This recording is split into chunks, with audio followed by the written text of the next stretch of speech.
நடுநிசையில் வாசல் கதவருகே தீனாவை சற்றும் எதிர்பார்க்காததால் எச்சிலை கூட்டி விழுங்கினாள் திலோத்தமா. எங்க மேடம் கிளம்பிட்டீங்க என்றான் ஒற்றை புருவத்தை உயர்த்தி. பதில் பேசாமல் தலை குனிந்தபடி நின்றாள். 2 முறை என்ன முட்டாளாக்கிருக்க, இப்பவும் அப்படியே இருப்பேன்னு நினைச்சியா என்று அடிக்குரலில் சிறியவன் பின்னந்தலையை வருடியபடி, நீகாவும் அம்மாவும் தூங்கிட்டு இருக்காங்கன்னு பாக்கறேன், வா என் கூட என்று அவளின் கரத்தை அழுந்து பற்றி தரதரவென்று அங்கிருந்த அறைக்குள் இழுத்து சென்று கதவை சாத்தினான். தனியறையில் அவன் கதவை சாத்தவும் அதிர்ந்தவள், சார் என்ன பண்ண போறீங்க? காளிக்கிட்ட நீ சொன்ன பொய்யா நிஜமாக்க போறேன் என்றபடி அவளை நெருங்கினான். காளியிடம் மட்டும் சொன்ன போய் இவனுக்கு எப்படி தெரிந்தது என்ற உச்சபட்ச அதிர்ச்சியோடு அவனை நிமிர்ந்து பார்த்தாள்.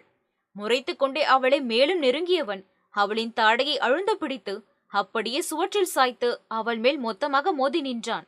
உன்னை பாவம் பார்த்து விட்டா என் மேலேயே பழி போடுறியா? நான் உன்னை என்னடி பண்ண, கட்டி பிடிச்சனா என்று அவளை இடையோடு சேர்த்து இறுக அணைத்தான்.